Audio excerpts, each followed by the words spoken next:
La situation s'enlise en Côte d'Ivoire. Malgré le cessez-le-feu demandé hier par les forces pro-Gbagbo, les combats ont repris ce matin à Abidjan après l'échec des négociations sur le départ de Laurent Gbagbo. Les forces d'Alassane Ouattara ont attaqué la résidence de Laurent Gbagbo.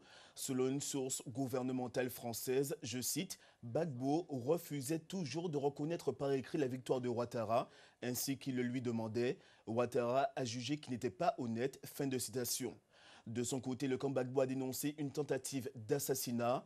Les soldats français de l'opération Licorne ne sont pas intervenus ce mercredi aux côtés des forces pro-Ouattara, mais Awa Donmelo, le porte-parole du gouvernement Gbagbo, a accusé la France de prendre part à ces combats. Le palais présidentiel est également attaqué.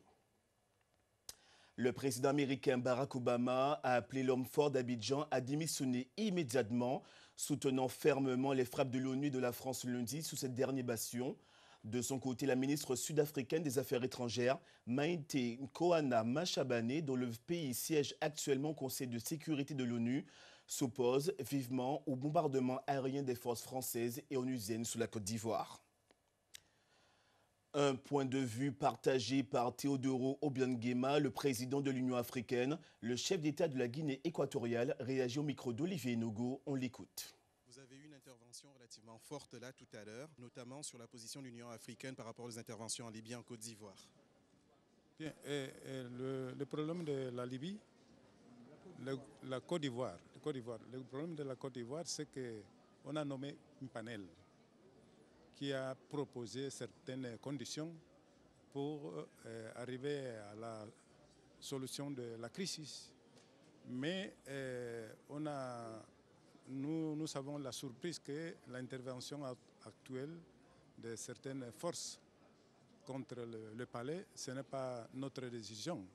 C'est-à-dire qu'il y a certaines forces exogènes qui n'écoutent pas les propositions africaines. Vous voulez citer, nommer la France en particulier? Non, je ne peux pas nommer la personne. Je précise que la Russie a exigé l'évaluation de la légitimité des bombardements effectués par les forces françaises et onusiennes en Côte d'Ivoire. Et la tension est à son paroxysme à Abidjan. Les violences post-électorales ont fait plus d'1 million de déplacés à l'intérieur du pays, sans compter ceux qui ont fui la Côte d'Ivoire. Dans la capitale économique ivoirienne où résident en temps normal environ 5 millions d'habitants, ces combats ont plongé la ville dans le chaos. Le Haut Commissariat de l'ONU aux droits de l'homme a fait état de dizaines de morts ces derniers jours dans des combats à l'arme lourde.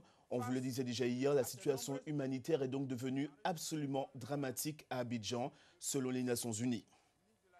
Les ONG lancent des appels aux forces en présence en Côte d'Ivoire pour leur demander de respecter les civils, en particulier à l'armée pro-Gbagbo. Écoutons Nicolas Béger d'Amnesty International. C'est très important pour tous les dictateurs qui ont commis des atrocités et des crimes de guerre ou des violations des droits de l'homme. Ils doivent être traduits en justice. C'est très important car autrement, l'avenir du pays ne sera pas sécurisé. Les victimes ne pardonneront jamais tant que justice ne sera pas faite. Par ailleurs, rappelons que chaque personne a droit à un procès juste. Donc, même Laurent Gbagbo devra bénéficier d'un procès équitable. Il a droit à un avocat. Toutes les choses qu'il a refusées à son peuple, lui pourra en bénéficier. Mais pour cela, on doit d'abord le traduire en justice. Plusieurs centaines de personnes auraient été tuées depuis le scrutin de novembre dernier. Luis Moreno Campo, le procureur de la Cour pénale internationale, a annoncé que des pourparlers étaient en cours avec des pays d'Afrique de l'Ouest. Des pourparlers pour soumettre au juge de la Cour pénale internationale des informations sur des atrocités commises en Côte d'Ivoire et permettre l'ouverture rapide d'une enquête sur ces violences. Je vous propose de l'écouter. Les crimes contre l'humanité n'affectent pas seulement les populations d'un seul pays, en l'occurrence la Côte d'Ivoire. Cela affecte toute l'humanité. C'est pour cela que nous intervenons dans le conflit, avec l'intention que M. Gbagbo lui-même reconnaisse la compétence de la Cour pénale internationale et M. Ouattara l'a confirmé. Donc en ce moment, nous collectons les informations en vue de l'ouverture d'une enquête. Nous sommes inquiets par les informations reçues récemment sur les atrocités massives commises dans l'ouest de la Côte d'Ivoire. Nous essayons de déterminer exactement ce qui s'est passé là-bas et nous travaillons dessus.